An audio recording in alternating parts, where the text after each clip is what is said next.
Parte de los temas que he estado compartiendo los domingos pasados tiene que ver con las características de los discípulos en el libro de los Hechos. Las características de los discípulos en el libro de los Hechos. Hemos hablado que los discípulos, los primeros discípulos que se registran en el libro de los Hechos, tuvieron convicciones, ¿sí? Tuvieron convicciones. ¿Cuál fue el tema de la semana pasada? A ver si se acuerdan. Flexibilidad. Los discípulos tuvieron convicciones, los discípulos tuvieron flexibilidad. Y hoy te quiero compartir sobre esta otra característica que es los discípulos tienen obediencia inusual. Esa es la otra característica de los discípulos del primer siglo, o los primeros discípulos de Jesús, o los discípulos que aparecen en el libro de los Hechos. Tuvieron convicciones, tuvieron flexibilidad y también tuvieron una obediencia inusual. Cuando yo leo el libro de los Hechos, cuando yo veo lo que sucedió en el libro de los Hechos, veo cosas sorprendentes que pasaron ahí. Sanidad de personas, liberación espiritual de endemoniados, ciegos que recobraban la vista, cojos que se ponían de pie, leprosos que eran sanados, multitudes que se convertían, y muchas cosas que sucedieron en los primeros años de la iglesia siguen desconcertando a muchos de nosotros el día de hoy. Yo no sé tú, pero siendo sincero, yo leo lo que sucedió en el libro de los Hechos y veo a los primeros discípulos y veo todo lo que hacían y todo lo que sucedía y no deja de llamarme la atención y de a veces hasta incomodarme y preguntarme si algo hemos estado haciendo mal o algo no estamos haciendo correctamente, porque muchas cosas que sucedieron en ese momento parece que se acabaron, parece que se apagaron el día de hoy. Si somos sinceros y reconocemos algo, no podemos dejar de asombrarnos y quizá hasta sentirnos como cristianos de segunda categoría cuando leemos a los discípulos orar por los enfermos, predicarle a multitudes, derramar su sangre por el evangelio, ser enviados por el Señor Jesús a otras naciones, ser catalizadores de avivamientos. Cuando yo veo a los discípulos en el libro de los Hechos, si te soy bien honesto, a veces me siento como un cristiano de segunda categoría. No sé si me falte fe, no sé si me falte convicción, no sé, pero a veces siento que soy una categoría de cristiano diferente al ver el perfil de los discípulos del libro de los Hechos. Si a ti no te incomoda ver lo que sucede en el libro de los Hechos y comparar con lo que estás viviendo hoy como cristiano, puede que no te incomode por algunas razones. Quizá una de ellas sea que ni siquiera has leído el libro de los Hechos, ni siquiera sabes que existe un libro llamado Hechos en la Biblia, puede ser una de las razones. O quizás sabes que existe, pero no lo has leído. Quizá no te incomoda porque lo has leído de forma muy superficial, ¿verdad? Sin la atención suficiente. También puede que seas indiferente a lo que la palabra de Dios nos enseña en ese libro. Quizá también crees que ese tipo de cosas que sucedieron en esa época solo fueron para ese tiempo y terminaron el día de hoy. De hecho, hay toda una corriente teológica que se conoce como el cesacionismo, y el cesacionismo dice que todos estos grandes milagros y obras sobrenaturales en el libro de los Hechos cesaron y únicamente fueron para la explosión del evangelio, pero el día de hoy ya no se manifiestan de la misma forma. Pero el cesacionismo deja a muchos cristianos con un mal sabor de boca y hasta un cierto sentido de, permítame la expresión, de mediocridad espiritual. Como si fuéramos cristianos, repito, de segunda categoría. Quizá no lo has leído, quizá no lo conoces, quizá eres indiferente a lo que dice ahí, o quizá crees que solamente fue para un tiempo de la iglesia y que hoy ya no podemos vivir esa clase de cosas. Fíjate lo que dice el libro de los Hechos, capítulo 8, verso 4 al 8. Hechos 8, verso 4 al 8. Dice, así que los creyentes que se esparcieron predicaban la buena noticia acerca de Jesús a donde quiera que iban. Dice que los creyentes que se esparcieron, ¿por qué se esparcieron?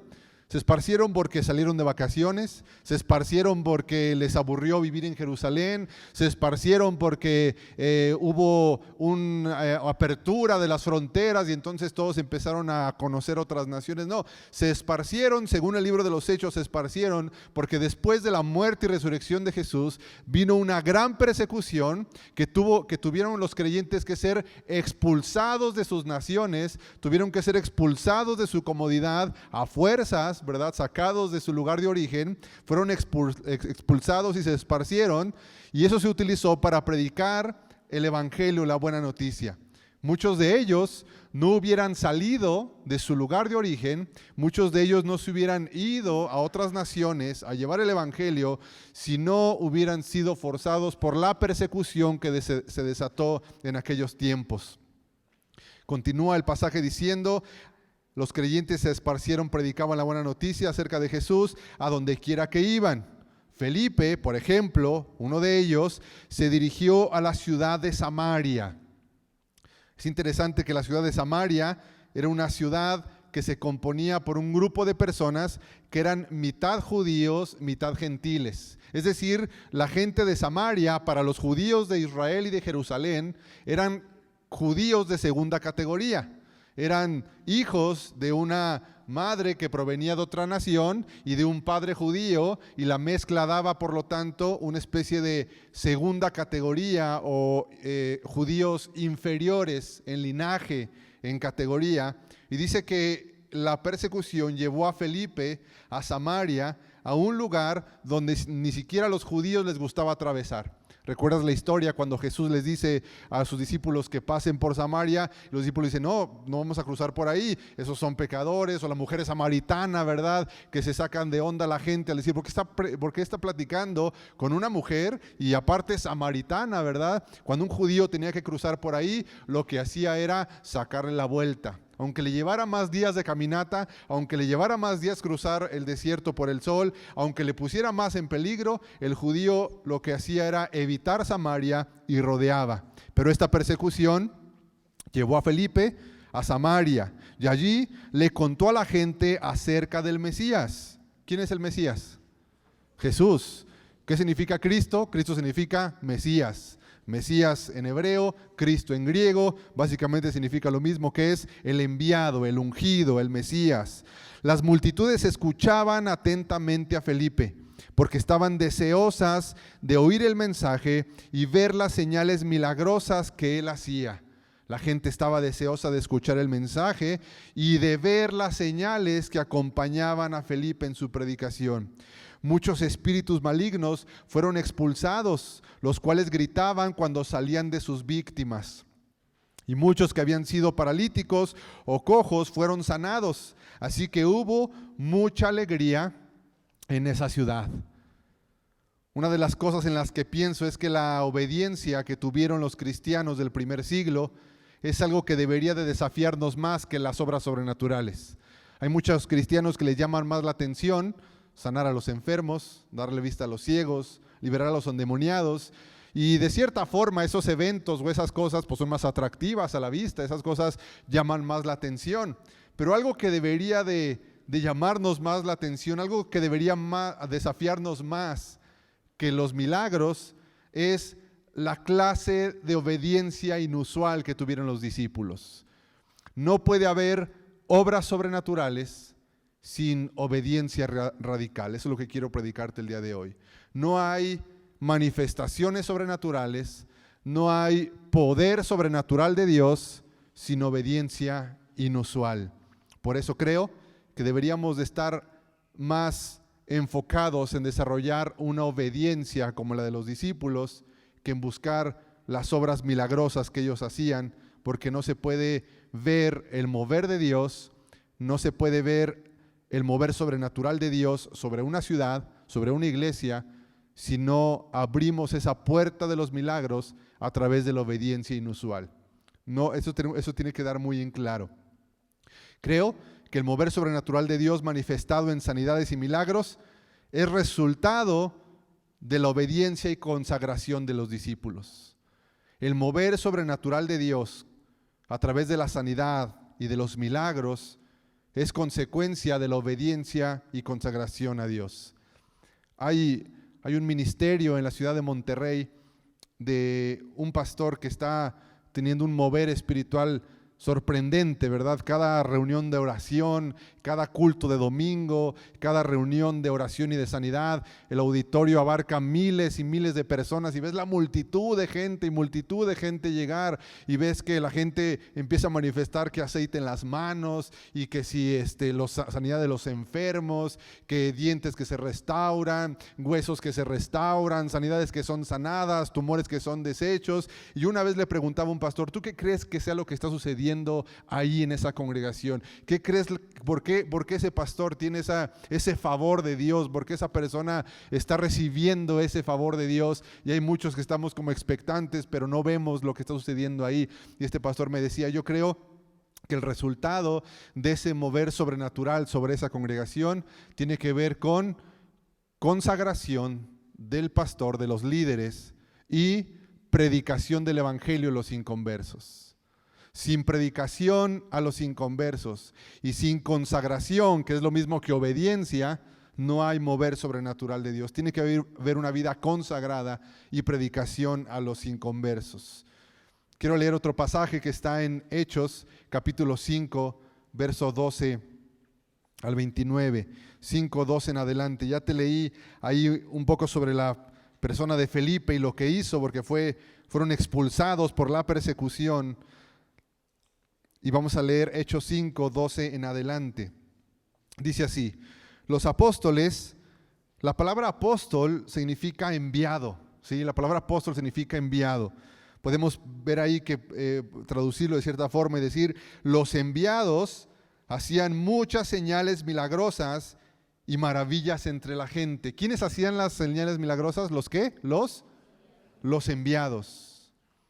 Sería curioso que dijera, los que se quedaron hicieron señales milagrosas, ¿sí? Y maravillas entre la gente. No, los que se quedaron no, los que no se movieron no, los que fueron pasivos, inactivos no, los que se quedaron en la persecución llenos de temor y no fueron enviados, los que negaron el nombre de Jesús por temor a ser asesinados en esa época, esos no. No, dice que los enviados, los que fueron enviados, esos hicieron muchas señales milagrosas y maravillas entre la gente.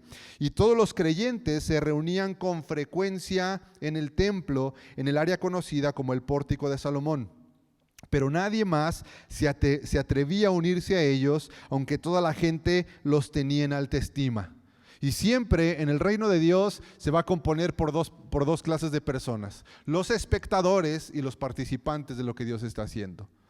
Los espectadores y los que participan de la obra de Dios. Hay gente que se mantiene a la distancia, dice, hay mucha gente que decía, wow, lo que están haciendo los apóstoles, pero no se unía, únicamente se mantenían en la actitud de espectadores de lo que estaba haciendo. Pero hay otros que participan de lo que Dios está haciendo. Sin embargo, cada vez más personas, multitudes de hombres y mujeres, creían y se acercaban al Señor.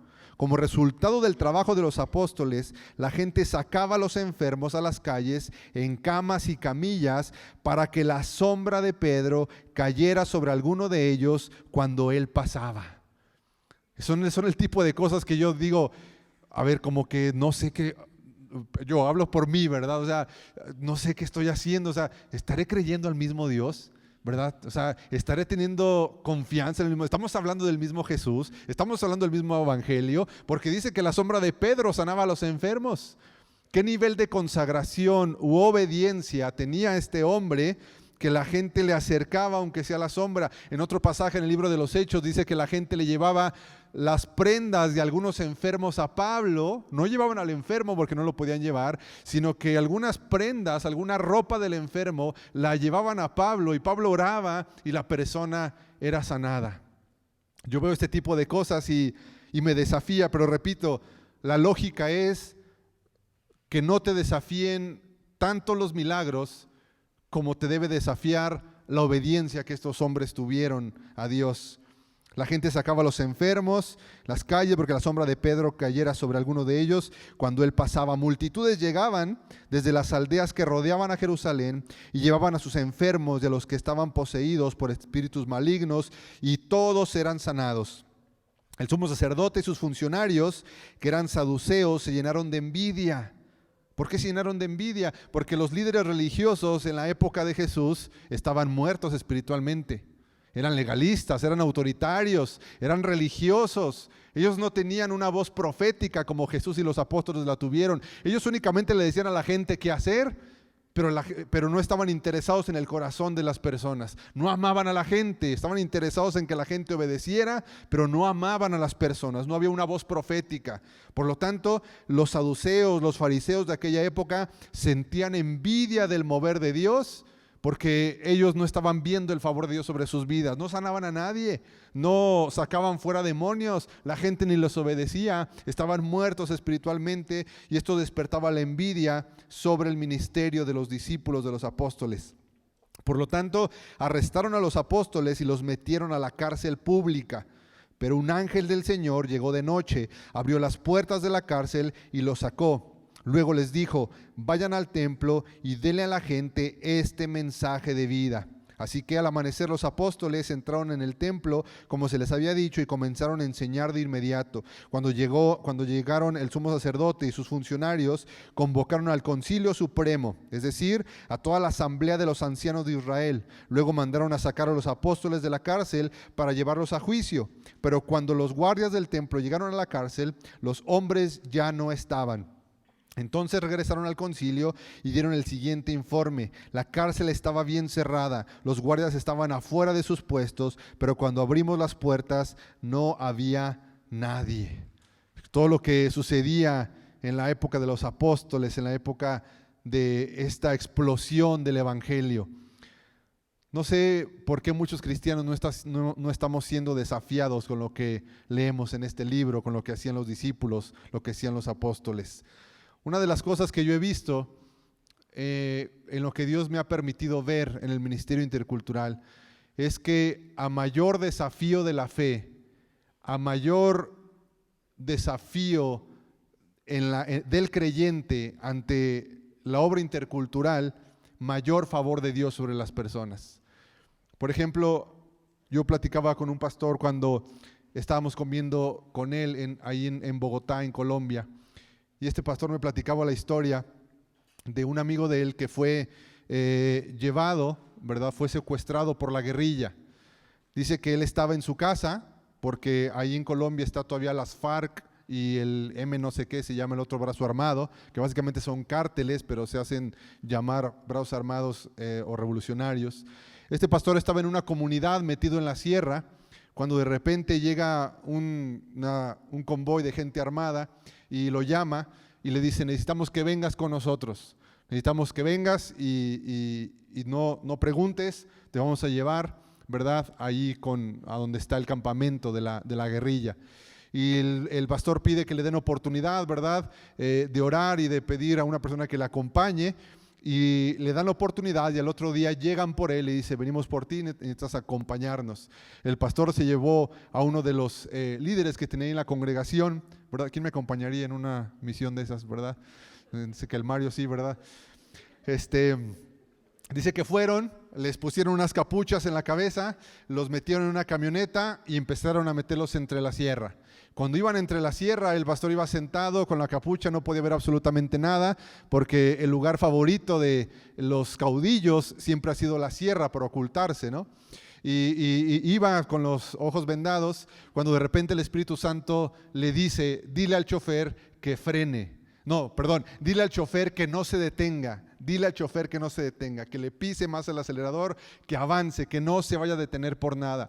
Él con la venda en los ojos le dice al que va a un lado o al chofer de la camioneta: no te detengas, acelera, no te detengas. El chofer, como sacado de onda, le dice: pues no, voy avanzando, pero le dice: no te vayas a detener por nada. Le insistía y le insistía. En esa instrucción que le da, empiezan a escuchar los golpes de las balas que le empiezan a pegar a la camioneta. Y golpeaban la camioneta, y el pastor le dice: no te detengas, no te detengas.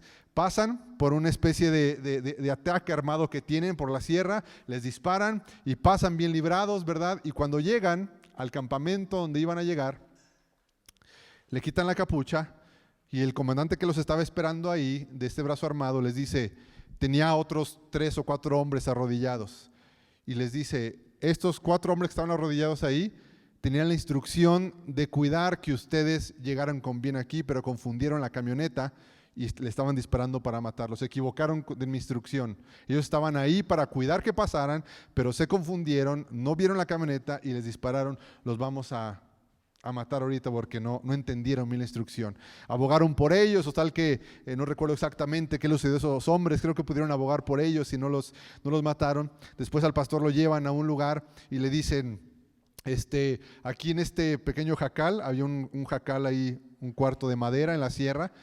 Entró y vio alrededor de 10 o 12 hombres tirados en el piso, encadenados a un grillete del piso, amarrados entre ellos, que parecían estar manifestando una especie de ataque epiléptico con mucha fiebre y fuera de sí los hombres. Le dice el hombre, usted es un hombre de Dios y yo lo traje para que orara por estos hombres. ¿Qué le sucedió? Lo que le sucedió a estos hombres es que cada vez que nosotros vamos a cumplir una misión, vamos con una bruja para que ella nos dé una especie de menjurje, hechizo, qué sé yo, para que podamos salir bien librados y seamos invisibles a nuestros enemigos. El asunto es que fuimos a cumplir una misión, la bruja hace su trabajo sobre nosotros, pero murieron un montón de hombres. Yo fui entonces a la casa de la hechicera esta, que siempre nos cuida las espaldas espiritualmente con sus inventos o lo que sea, a decirle, te voy a matar porque tu trabajo que hiciste no funcionó, me mataron a muchos hombres. Cuando matamos a la mujer esta que se dedicaba a la hechicería, un montón de espíritus salieron de la mujer y me poseyeron a todos estos hombres que están aquí adentro de esta habitación. Necesito que tú ores por ellos y me los liberes. El pastor empezó a orar por ellos y se me puso la piel chinita. Yo recuerdo la imagen del pastor estármelo contando ahí, y dice, oré por ellos, hubo libertad y todo eso, y eso fue ya yo estuve en Colombia hace 2 años, pero el pastor dice, eso fue hace como unos 10 años más o menos. Al día de hoy, mi amigo pastor, que lo llevaron ahí, es el único evangélico que tiene acceso a los campamentos de las FARC y de la guerrilla en la sierra, porque se ganó la confianza de ellos. Y algunos guerrilleros de ellos van disfrazados a la reunión dominical, ¿verdad? Pasando desapercibidos a escuchar el mensaje que él predica cada domingo. ¿Qué te trato de decir con esta historia? Con esta historia te trato de decir que no vamos a poder ver el mover sobrenatural de Dios, ni el poder de Dios moverse en nuestra ciudad, ni en nuestros contextos, si primero no entendemos que a mayor desafío de las tinieblas, mayor poder de Dios. Entre la gente más quiera salir de su comodidad, más Dios va a manifestar su poder. Si el cristiano se mantiene cómodo, tibio, dudoso de su fe, no va a haber un poder sobrenatural de Dios. Siempre estas historias tan sobrenaturales y estas historias cuando uno las escucha dice, bueno, ¿y por qué a mí no me pasa nada de eso? Porque tú no te metes en ambientes que desafíen tu fe ni que necesiten del poder de Dios. ¿Tiene sentido lo que le digo? Bueno, ¿por qué no me pasa eso? ¿Por qué Dios no me hace ver esas cosas, verdad? ¿Por qué Dios no me deja escuchar eso? ¿Por qué Dios no me da de su favor para esto y lo otro? ¿Por qué? Porque no te estás metiendo a un lugar, a un terreno donde tú necesitas del poder de Dios. Si estamos cómodamente sentados no vamos a poder ver esto. El evangelio avanzó porque fueron obedientes a numerosas indicaciones inusuales, lo podemos ver en el libro de los Hechos. El evangelio avanzó porque fueron obedientes a indicaciones inusuales.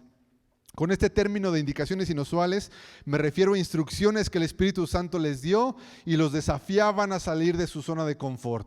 Mucha gente se pone a pensar sobre Pedro, sobre Pablo, sobre Jonás en el Antiguo Testamento, de por qué les costaba tanto ir a los gentiles. Pablo obviamente antes de convertirse, ¿verdad? Pero por qué tenían una renuencia en ir y predicarle a los gentiles. Por ejemplo, cuando Dios le da el llamado a Jonás de ir y predicar a la ciudad de Nínive, si se ha leído el libro de Jonás, sé que va y le dice predica a la ciudad de Nínive, uno dice pues es que el Jonás bien desobediente, bien rebelde, yo se hubiera ido. Bueno, la historia dice que los ninivitas eran como hoy en día, como si tú fueras Jonás y Dios te dijera vas a ir y le vas a ir a predicar al cártel de Sinaloa y te vas a meter en la sierra con ellos.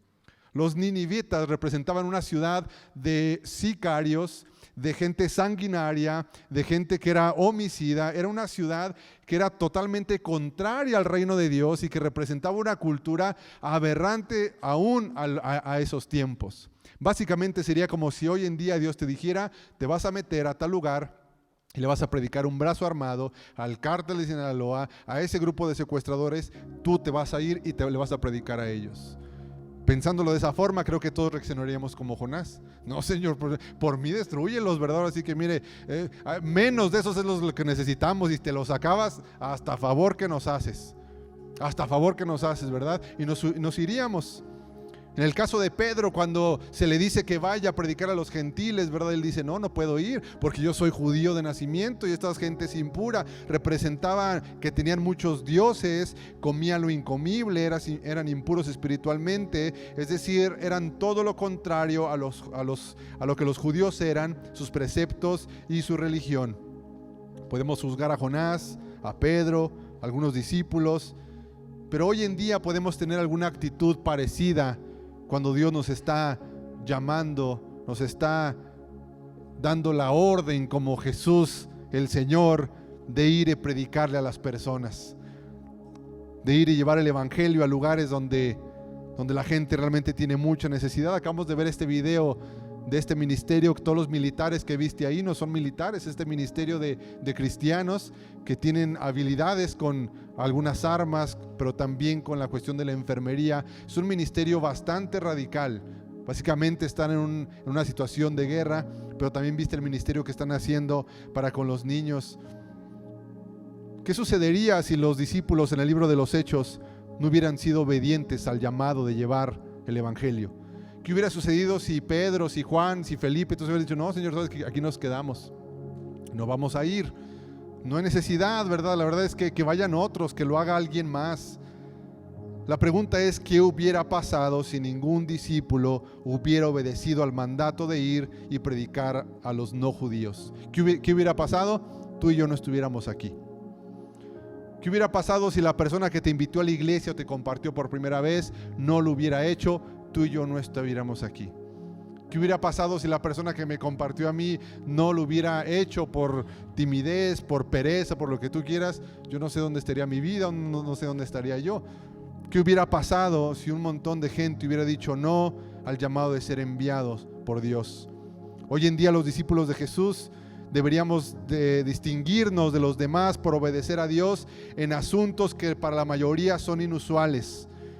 Tenemos que crecer en un sentido de obediencia inusual, una obediencia radical a lo que Dios nos está demandando, una obediencia inusual que va a desatar sobre nosotros, sobre nuestra iglesia, sobre nuestra ciudad, un poder sobrenatural de Dios.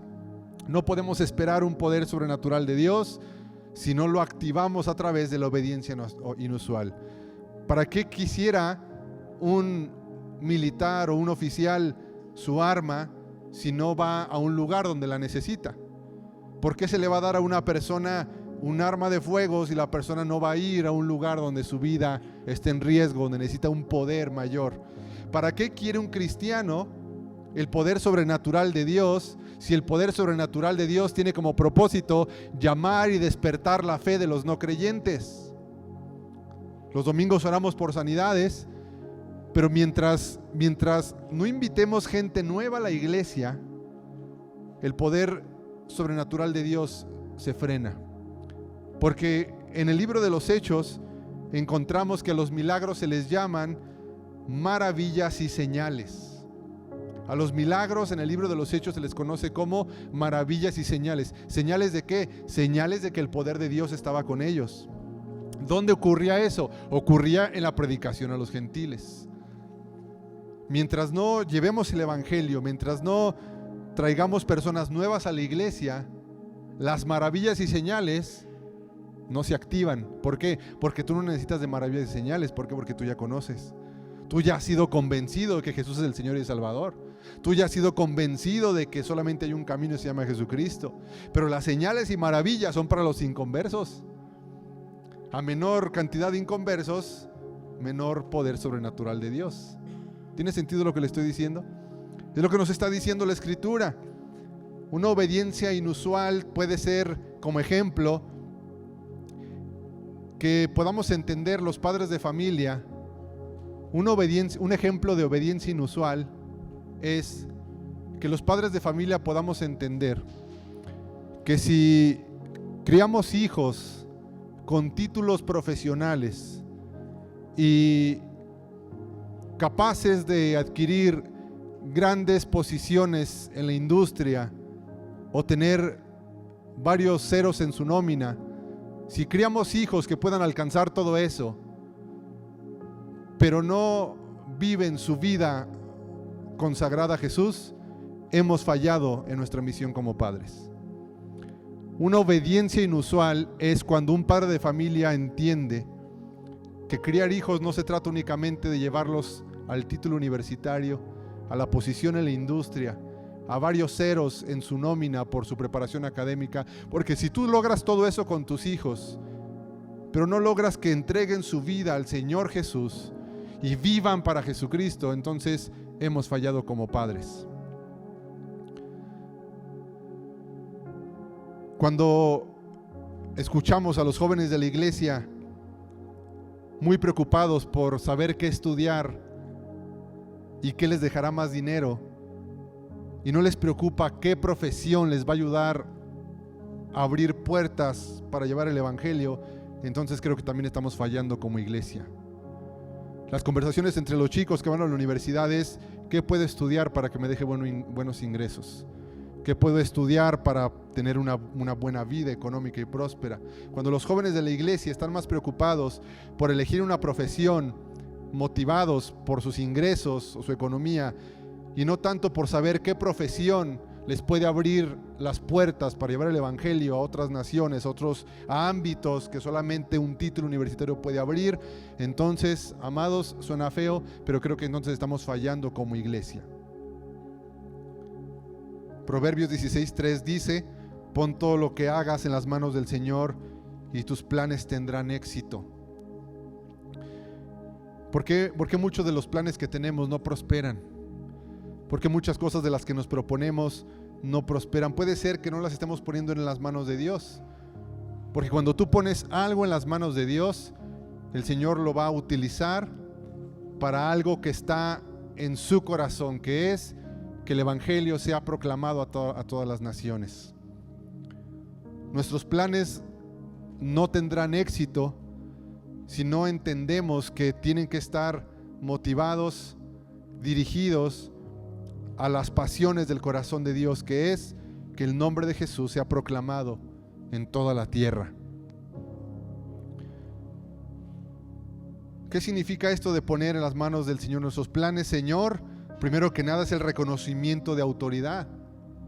El Señor Jesús dijo muchas cosas muy desafiantes, y una de ellas es que en los últimos tiempos y cuando la gente llegue al reino de Dios, dice el Señor Jesús, muchos de ustedes, dice Jesús, se acercarán y me dirán: Señor, Señor.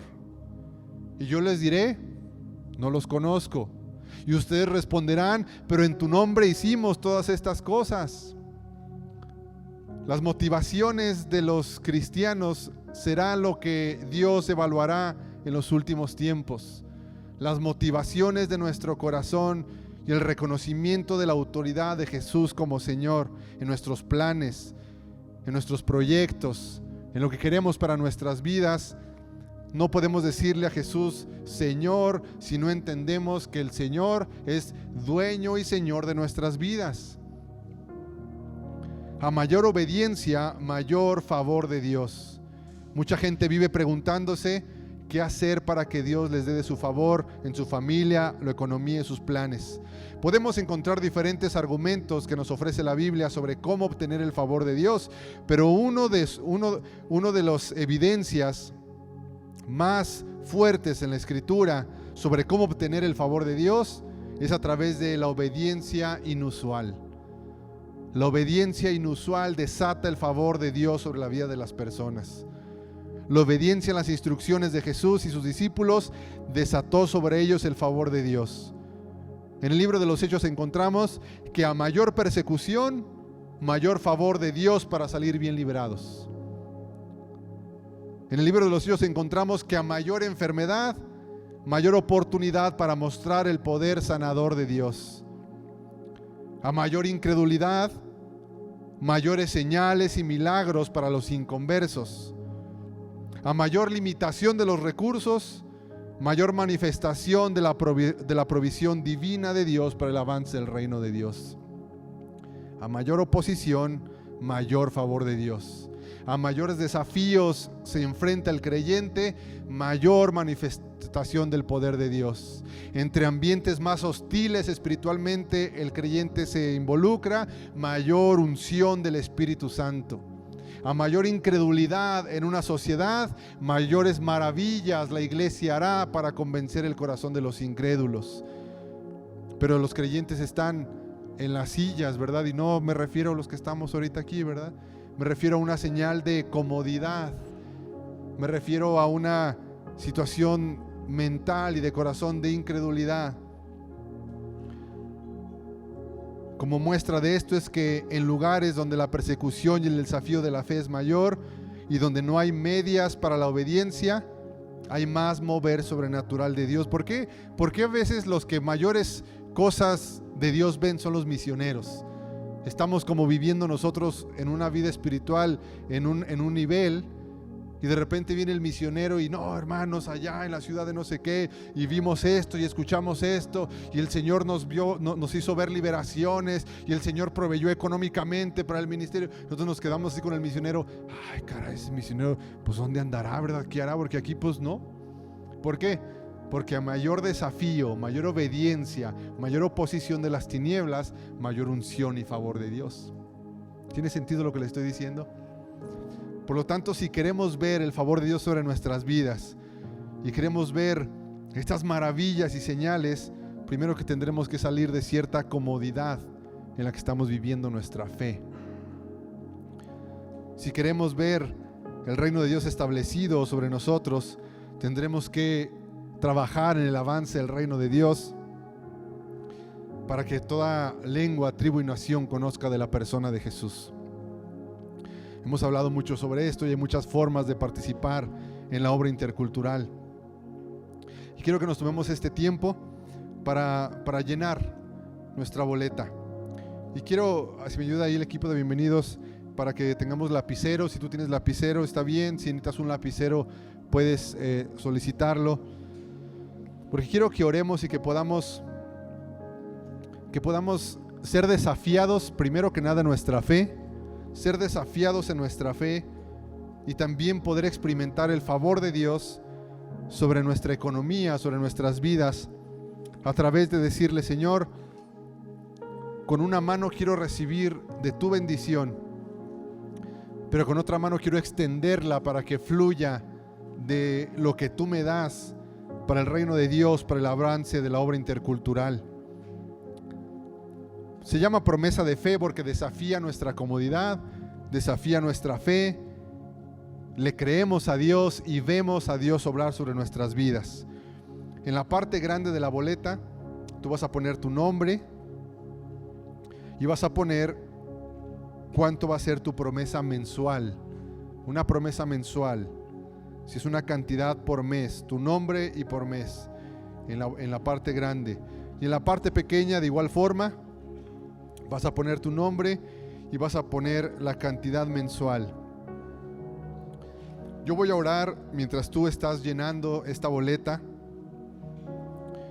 Yo voy a orar para que el Señor pueda mover nuestro corazón, para ser desafiados en nuestra fe y también ser movidos en nuestra empatía por todas las personas que necesitan conocer de la persona de Jesús.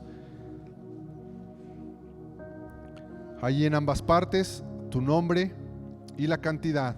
La parte grande de la boleta, esa te la vas a quedar tú, y la parte pequeña es la que vamos a depositar ahorita en los ofrenderos. Entonces también hay que estar listos con los ofrenderos para poder vaciar la boleta pequeña. La grande te la llevas tú y esta pequeña ahorita la vamos a vaciar con la cantidad. Vamos a orar. Señor, Padre bueno, queremos tomar este tiempo, Señor, para orar y pedirte, Señor, que nos ayudes a conectarnos con ese deseo, esa pasión que está en el corazón del Padre, que es llevar el nombre de Jesús a cada nación, a cada tribu y lengua, Señor. Señor, hoy queremos pedirte, Espíritu Santo, que nos ayudes a ser desafiados, evaluando nuestra vida espiritual con la vida que llevaron los primeros discípulos. Señor, nosotros tenemos la necesidad de seguir creyendo de que tú eres el mismo ayer, hoy y siempre, que tú eres el mismo que le dio la autoridad a Felipe para reprender al diablo, Señor. Tú eres el mismo que nos puede dar esa autoridad el día de hoy, Señor.